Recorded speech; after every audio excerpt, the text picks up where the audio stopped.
Sir, आप doctor हैं और चुनावी तैयारियां भी आप कर रहे हैं, तो कहीं ना कहीं किस मुद्दों को लेके आप चुनावी मैदान में उतर रहे हैं?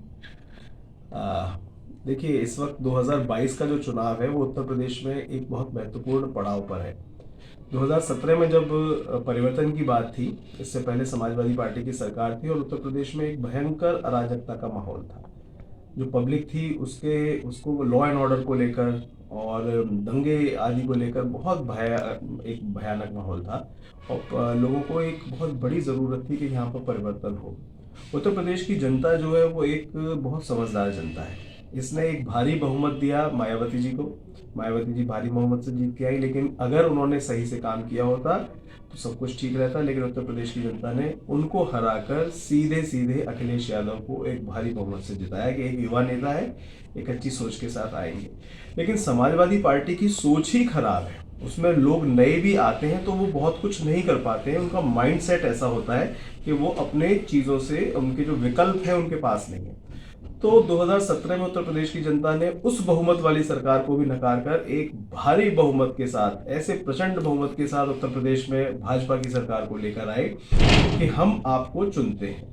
अब 2017 के बाद 2022 में अपने कामों के आधार पर कि हमने कैसा परफॉर्मेंस दिया, गुड परफॉर्मेंस, गुड गवर्नेंस, इन दो सिद्धांतों के आधार पर भाजपा फिर से आने वाली है। और यही मैं आपसे कहना चाहूंगा कि इन्हीं मुद्दों पर हम लोग फिर से जनता के बीच में जाने वाले हैं कि भारतीय जनता पार्टी की सरकार फिर से कैसे बनेगी और क्यों बननी चाहिए। यही हमारे लिए मेन मुद्दे हैं। सर, जानना चाहेंगे कि 2022 में अगर आपका टिकट फाइनल होता है, तो आप कैंट में जनता के लिए कौन सा ऐसा नया ट्रीटमेंट देना चाहेंगे जिससे वो खुश रहे? हमारे देश की जो सबसे बड़ी जनसंख्या है, प्रॉब्लम है, वो है विशाल जनसंख्या। हम इस देश की जनता के लिए जितनी भी प्लानिंग करते हैं, अगले 5 वर्ष की पंचवर्षीय प्लान बनाते हैं, लेकिन उस 5 साल में वो जनसंख्या इतनी ज़्यादा हो चुकी होती है कि उसकी वो प्लानिंग फेल हो चुकी होती है। हम जहाँ प्लान करते हैं कि भाई ये ट्रैफिक प्लान ये रहेगा इस शहर के लिए, इतने लोगों का इतना घनत्व है, इस शहर में इतने सारे लोग रहते हैं, यहाँ पर इतनी लाइट्स लगनी चाहिए, यहाँ पर इतने स्कूल्स हों या इतने हॉस्पिटल्स हों कि वो इजीली किसी चीज़ को सरलता से उनके काम हो जाए। यहाँ पर इतनी बिजली की आवश्यकता पड़ेगी, यहाँ पर इतने इतने राशन की आवश्यकता पड़ेगी। ये सारी चीज़ें जो प्लानिंग किसी भी देश के लिए, किसी भी प्रदेश के लिए होती हैं, वो इसलिए ध्वस्त हो जाती हैं क्योंकि हमारे देश का जो सबसे बड़ा लोड है वो है यहाँ की एक विशाल जनसंख्या। तो कैंट के लिए भी ऐसे ही बहुत सारी प्लानिंग की जाती है, लेकिन जब तक वो प्लानिंग धरातल पर उतरती है तब तक हमने एक आज सड़क बनाई, उस सड़क को चौड़ा किया, 3 या 4 पुल बनाए, लेकिन जब तक वो पुल बन के आए वो पुल भी छोटे पड़ने लगते हैं, उन पुलों पर भी जाम लगने लगते हैं क्योंकि नंबर ऑफ व्हीकल्स बढ़ जाते हैं, नंबर ऑफ जो उसके ऊपर चलने वाले, उसको उपयोग करने वाली जनता है वो बढ़ चुकी होती है। इसी प्रकार स्कूल्स के हैं, आप देखिए एडमिशन्स करने के टाइम पर क्या मारामारी होती है। वही स्थितियाँ अस्पतालों में है। अगर यही अस्पताल जनसंख्या के हिसाब से पहले से हो तो वो व्यक्ति आराम से इजीली दिखा सकते हैं। तो ऐसी ही कुछ समस्याओं से, और ये सिर्फ कैंट के लिए नहीं है, कैंट में तो एक सामान्य सी जो जितनी प्रॉब्लम्स किसी प्रदेश में, उत्तर प्रदेश के हर जगह पर है, वही कैंट में। जितना विकास उत्तर प्रदेश में कहीं भी हुआ है वही कैंट में भी हुआ है। सड़कें भी बनी है, पुल भी बने हैं, हॉस्पिटल्स, नए जो सरकारी हॉस्पिटल्स हैं उनमें बहुत काम हुआ है। आयुष्मान योजना से, क्योंकि आपने पूछा क्या इलाज करेंगे मुझे एज ए डॉक्टर आपने पूछा है, तो मैं आपको ये बताना चाहूँगा कि आयुष्मान योजना में करीब 95 हॉस्पिटल्स उत्तर प्रदेश में बरेली जिले में है। और बरेली जिले ने पूरे प्रदेश में सबसे ज़्यादा आयुष्मान के लाभार्थी हैं और उत्तर प्रदेश में सबसे ज़्यादा देश के लाभार्थी हैं। इसका मतलब बरेली जिले में पूरे देश में सबसे ज़्यादा आयुष्मान से इलाज हुए हैं। तो ये डॉक्टरों की बड़ी मेहनत है जिन्होंने इस आयुष्मान योजना को यहाँ पर सफल किया।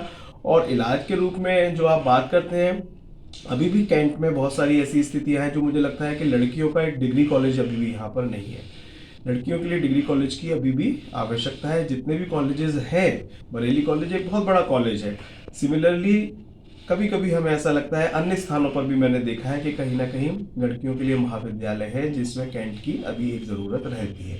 दूसरा, एक एग्रीकल्चरल यूनिवर्सिटी की मेरे मन में है कि कहीं ना कहीं हम अपने बच्चों को एक ऐसा रोजगार परक शिक्षा दे पाए। अगर यहाँ पर कोई एग्रीकल्चरल यूनिवर्सिटी, कृषि यूनिवर्सिटी खुलती है, जैसा कि माननीय मुख्यमंत्री जी ने अभी मेरठ में स्पोर्ट्स यूनिवर्सिटी के लिए बोला है, तो उसी प्रकार IVRI जैसा बड़ा संस्थान हमारे पास है, पंतनगर इतने पास में है, तो वो क्वालिफाइड एक एक्सपर्टाइज जो है वो विशेषज्ञ लोग हमारे पास अवेलेबल हैं। तो अगर हम लोग लगेंगे तो कैंट में भी एक अच्छी एक कृषि विश्वविद्यालय की ओपनिंग की जा सकती है। और तीसरी चीज जो मेरे समझ में आती है कि कहीं ना कहीं किसी भी क्षेत्र का विकास वहाँ इंडस्ट्रीज लाने से ही हो सकता है। आज मोदी जी जब भी बात करते हैं, इन्वेस्टमेंट्स की बात करते हैं, बाहर के देशों से, वो पहले उससे हमारा व्यापार चलता रहता था, लेकिन पिछले कुछ दिनों से और कोरोना के बाद से वो व्यापार कम हुआ है। तो अब जो पूरा दुनिया चाइना से जो काम कराती थी, उनको वो बाजार में लेबर कहीं चाहिएगी, तो भारत उसका सबसे अच्छा विकल्प हो सकता है। और ये विकल्प कोई भारत में सिर्फ दिल्ली नहीं हो सकता या बंबई नहीं हो सकता, ये भारत के विभिन्न क्षेत्रों में होगा। उत्तर प्रदेश में होगा। उत्तर प्रदेश भारत में सबसे सर्वाधिक गति वाला प्रदेश है जहाँ इन्वेस्टमेंट किया जा रहा है। तो निश्चित रूप से उत्तर प्रदेश के सभी क्षेत्रों को होगा। और मैं कोशिश करूंगा कि जब मुझे विधायक बनने के बाद मैं यहाँ पर कैंट के क्षेत्र में अच्छी इंडस्ट्रीज लेकर आऊँ, जिससे यहाँ के लोगों को अच्छा एम्प्लॉयमेंट मिल सके। यूपी और देश दुनिया की तमाम ताजा तरीन खबरों के लिए गूगल प्ले स्टोर से आज ही डाउनलोड करें हमारा तेजी से उभरता न्यूज ऐप डेली इंसाइडर।